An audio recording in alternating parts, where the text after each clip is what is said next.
Um, Thank you so much for coming. My name is Charlotte Safir, and today I'm going to be talking about the cost of creativity, and it's about mental health and with movie and theater directors. Okay.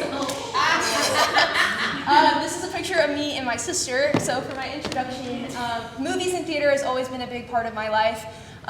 Movies, I've just grown up watching. In theater, I did theater camps with my sister, and I just did Little Women. And throughout my life, as I've grown up, I have realized that that theater is not just what you see on the screen. It's not just the actors, but it's the people behind it, and it's the people behind the stage. And so I wanted to just do my research about that and just talk about how straining it is to deal with all of that. So what's up? I am recapping my research, and then I'm going to show my 10 minutes of my documentary that I am currently making. Some of them may be people in this room right now. And I'm also going to talk about what I have learned. So recap on my research, I mostly focused on the emotional and cognitive demands on directing. They're always quick on their feet. They have to make very impulse decisions, whether that's in the rehearsal or that is at home. And so they're always on the go, and with that comes stress. Stress is a huge factor when it comes to directing. They always, it can be a creative fuel, and then it can also be something that is such a huge risk. They can either use it as something good or something bad. And then leadership and communication, they're always talking to people, always, always, always. There's a big group of people. They are talking to the cast, they're talking to producers, they're talking to crew members about everything. And with that comes collaboration, and they need to make sure that their point is getting across. So they need to be clear about that. And with that is also coping strategies and support systems. As a director, you don't really have that much of a support system. You do with your crew, but do they really understand? I don't know. So with that, I wanted to make this documentary. And it shows 3 directors as of right now. And I will show 10 minutes of it right now. Okay, who are your favorite directors and why? My favorite director as of right now is probably Luca Guadagnino. Really like the films that he's made, just because I feel like I have a lot of raw reactions while watching them, but also the way he does write the stories and how he wants it to be shot plays a big part of like why I feel that way. Yeah. So I think he does a really good job at trying to extract those emotions from me. I really like Greta Gerwig because her behind the scenes are so cool. The way that she describes like the scene to them, and directing wise, it's so complex. She brings such complexity to these her scripts are the words, and she brings it alive in so many different ways. And it's so cool to see like her process and the way that she really cares about relationship and connections. When you watch the movie, did you ever think about like their process while watching it? Or like just like their mental state in general? Not really. I'm more so like in the moment of watching it. Totally. Maybe if I were like to watch behind the scenes of like everything, I might wonder like, oh, like where did they get this idea from? Or like how are they going about this? But I don't really, pay attention too hard of like how well they're doing mentally, Yeah. I think more about the cinematography, like where the camera's set up, or like who's crouching in the corner to get this scene, or like there's a mirror. How did they do this? How are they like in the corner? Like are they in a tree? Like how did they do this? So I think I like creative, like more on the creative side, or like I think more like that than what they're thinking in this. How did they? Yeah, makes sense. Okay, cool. Thank you.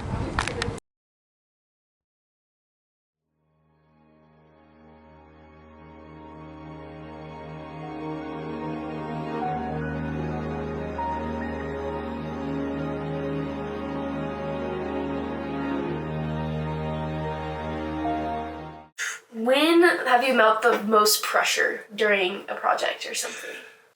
I hate casting. Casting is my most stressful time. Totally. Right? Yeah. Some people loves casting. And I say, good, would you cast the play and I'll just do the play.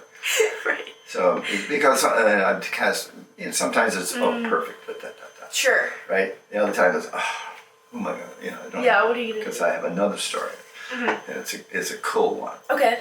We're doing a play called The Hasty Heart, Okay. and it has 6 soldiers, Cool. World War One, Oh wow. Okay. and they're all from different nationalities, Wow. right? Yeah. They're all comrades, and they're all in a situation. They've all been wounded or something. They're in the tent where they're healing, Yeah. right? Yeah. And this one character is the lead, Lachlan McLaughlin, and he's from Scotland. Okay. No matter who I auditioned, no one had any sense of getting to dialect because it wasn't really teachable. Yeah. So the stress is like, why did we choose this play? Producer, why did we choose this play? Yeah. I chose it because I wrote the play, and so I was hoping, and this is in Austin, I was hoping we'd get someone to play it. Sure. So no one said, okay, I'm going to have to compromise, meaning I'll get someone who's not right for the role physically or something, and we'll just do the best we can. Yeah. Absolutely. That's stressful. This actor comes in at the end of the audition. He walks down the aisle. And I look at him and I said, "Oh my God, that's him. That's him. He looks perfect." Yeah. He's a UT grad, UT student. Wow. I'm like, oh my God. So he comes in and does his audition. Went. So, well, do you have any sense of a Scottish accent? He said, "No, I don't know. I can give it a try." So I would do a bit of version of it and have him try to imitate. Yeah. Nothing. Oh no. Nothing. It was absolutely not going to work. Man. Storytelling was not going to happen. Yeah. And so he went away, and we discussed with the producer. I don't think he's going to write. I said, "No, he's not going to write." So let me tell him. So we called the guy. He says, "Oh, please, can I come back and audition again?" I said, "Yeah, okay, fine."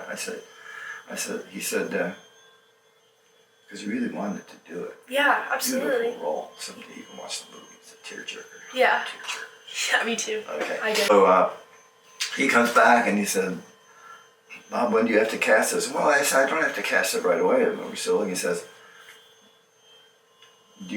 "Can you wait 2 weeks?" I said, "Yeah." I said, "Yeah, I guess. I'm done." Yeah. He said, "Okay, great." I said, "Why you ask?" He says, "Because I'm going to go to Scotland." No way. Wow. I said, "What?" He says, "I'm going to go to Scotland for 2 weeks, and then I'll come back and re-audition. And you tell me." Wow, he was that committed. That's amazing. He flew to Scotland, stayed there for 2 weeks, came back with the perfect dialect.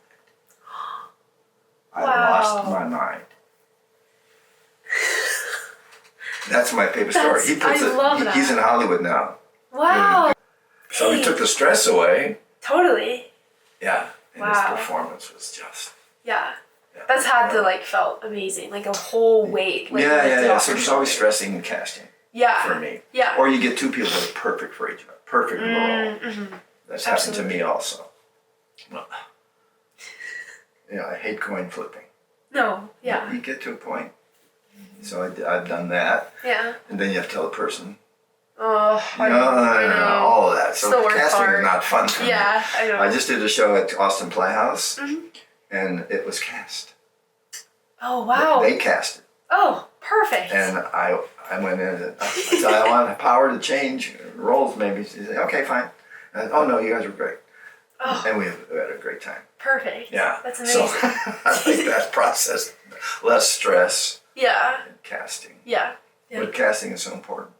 Yeah, I consider myself a multi-hyphenate artist. On everything I say, I'm a director, actor, playmaker, and educator. And I feel like the thing that I get hired to do the most is directing, which is how I like it.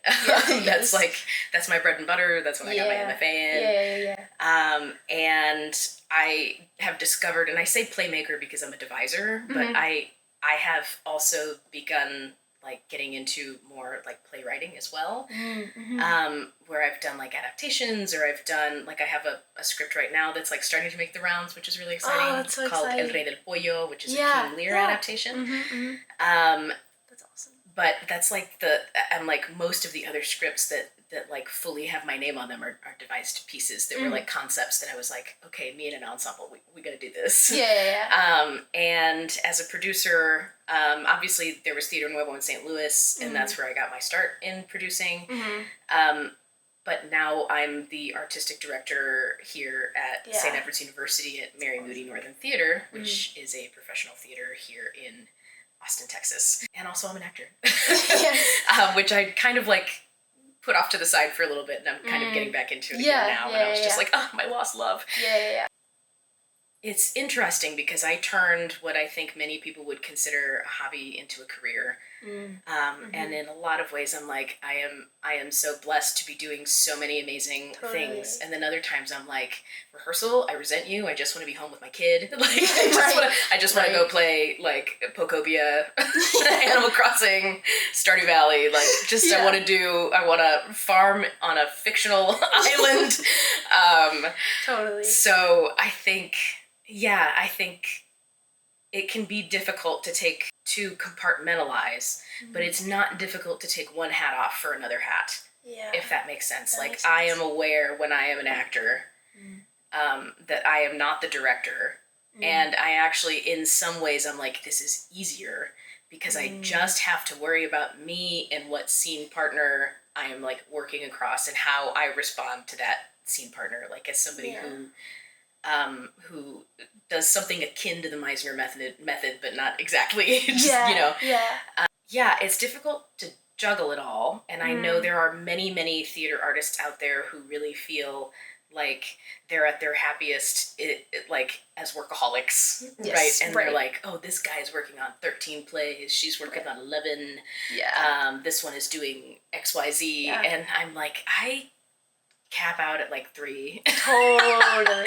Like I cannot, like I can be like directing one, prepping for the next one, like, and like conceptualizing something else, maybe, or maybe writing something else. But I find that I have to, as best as I can, manage that workload because I don't want it to be my entire life. I think that we forget sometimes that this industry takes us for granted, right? And they think that they think that oh, this will be great exposure, and this will be blah blah blah, and you're doing what you love, therefore, and it's like, yes, and I still need time off, right? I need time to recoup, play my dumb video games, watch my trash TV, and like some of the best ideas I've had as a creative have come because I've had time. That pressure, like, literally lives in you, like, in your body, in your mind, when you go to sleep. Like, it's always there. Oh, most definitely. If I'm working on a project, especially in pre-production, I'm thinking about it from the moment I close my eyes to the moment I wake up in the morning. Is that a lot? It is a lot, because you're thinking about your vision. I can speak as a director and a DP. You're thinking about your vision and you're wanting it to work out. I feel like, personally, just feel like I have a lot of expectations because, people like my work and I'm proud of that and I want them to keep liking it. And yes, I do it for myself, but I also make stuff for audiences. That's the whole point of this job, I feel like, is to connect with others. Whether you're on set or someone's watching something you made. And I want people to like what I'm doing and I want them to resonate. And everybody cares about what they make and how good it looks. Yeah. And if people like it, that's just a fact. Everybody cares about that. Yeah. I'm convinced. Maybe I'll be convinced in the next 10 years that nobody has to like what you're doing for you to make it. But I still feel that I will always have this expectation from others that my work is good Yeah. and that I need to deliver. So that is one thing that keeps me up.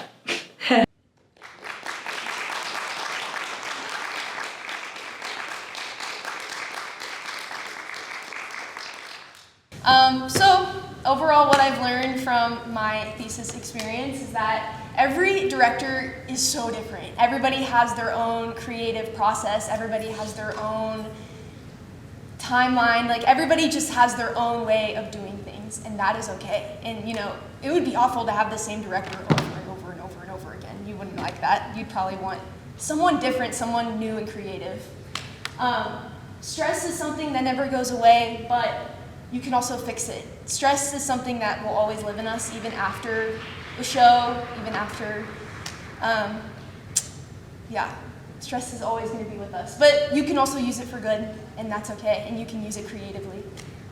Taking time for yourself is important, and talking and writing about your feelings is so important. Just taking time for yourself is just something that you need to do, and just take yourself like out of your element and just really, like, I don't know, just be out of your,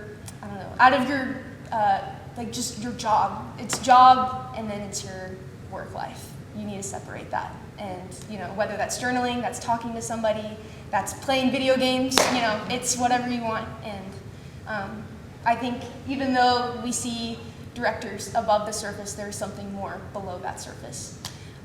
So yeah, and I want to say my thank yous really quick. I want to say thank you to Professor Wolk and Chloe Locke. They're not here right now, but I want to thank them for my honors and thesis prep. I appreciate that. I want to thank Anna and Ollie and Bob for being in my documentary. I appreciate y'all so much, and thank you for being vulnerable. Thank you, Anna, for being my advisor and dealing with me all semester. I appreciate you. I want to say thank you to my friends and family. Thank you for coming. Thank you for supporting me throughout this journey. So that's it. Thank you so much.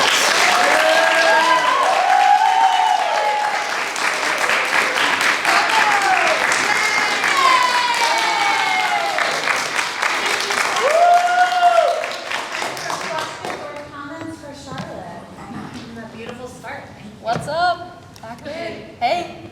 When are we going to be able to see the whole documentary? That's my question. Whole documentary will probably be done later. There are still some directors that want to be interviewed. So it's probably going to be maybe later this summer, maybe beginning of fall. So we are still in the process of working on it, and more interviews to come. So. Hi. Yeah, you? If you could interview any director ever, living or dead, who would it be? Probably. I am a big fan of Sofia Coppola right now. I think she's very inspiring, and what her family has gone through, and just a history of directors. So I would love to interview her and just talk about her and know about her past and stuff. Hi. Does this influence your view on how you believe your own directing career? Absolutely. Like, throughout this whole, like doing my research, and then just like also like helping out in Little Women, it's like really opened my eyes of like how a director really works in their minds. And you know, it's like, it's crazy. They go through so much, they're thinking about so much. So it's, it definitely changed my whole perspective. Yeah. Hi, first of all, thank you so much. Great presentation. Question would be, what are ways that what are processes that a director can go through from pre-production to production to post that ease their mind a little bit about, you know? I think planning is a big one. I think planning is so important, and like, I think as long as you have a plan and you know what to do, I think that will ease your mind a little bit, and like just making sure you take your breaks. Don't work yourself too hard, and like just making sure you separate that work life from your personal life, and just like going home, and like whether that's going to the gym, going for a walk, and you know, yeah. It's such a beautiful film, and I love that I asked questions here, and I hope you guys will continue to talk with Charlotte about her work and ask questions. Now I invite our wonderful mentor, let's get us started. I'll get those. You just be I guess I'm coming up. Hello. Hi. Speaking of thinking on your feet, I wrote an intro, not an outro. This is great. Awesome. But I want to say, I'll read a little bit of it. Charlotte is someone who really cares about the people around her. She shows up with empathy, with generosity, and with real attentiveness that makes everyone around her feel seen and supported. And that is the foundation of everything that she's been working on. And that care translates into her work. In directing class, Charlotte absolutely knocked it out of the park. Her work was thoughtful and grounded and really just like so emotionally smart. And you have a really strong like instinct for balancing like your artistic vision and making space for other artists around you. And that's not an easy thing to do, and it's something that you do really well. I keep thinking about your individual 10-minute scene. She directed a cut from The Bear, and what stood out was obviously like the moment, like it felt really, really lived in and specific and real, but the way she worked with her actors to get there. And you could really see that you helped them step into their own artistic bravery, which was amazing. And you didn't impose anything on them, you built something with them and helped them meet their potential, which was fabulous. Your work on Little Women has been great. You've already talked about it. I'm gonna skip over that. She's also currently assistant directing for me for our devised piece, and like devising is uncertain by nature. Like we're creating something from nothing, from our conversations, from our like playfulness. And you know how to listen and support, when to step in with insight, and when to rein in my chaos as a director, which is also very special. So I think you just have this amazing combination of like your artistic abilities, but also just like your care for others, which is exactly what makes your thesis so meaningful. Anyway, I am blessed and proud to have worked with you all semester. I kept hearing over and over again how amazing Charlotte was. We have this theater minor who's so amazing, and I was like, who is Charlotte? And then Charlotte showed up in our directing class, and I was like, oh, Charlotte, let me find you every opportunity ever. Here we go. So I'm really, really proud of you. I will now present you with some things. Am I supposed to do one then the other? Yeah, right? Okay. Here's the blue one. Yay. You are stoked. Here's the other one. Yay. You are fabulous. Looks like pictures are happening. Step into your light.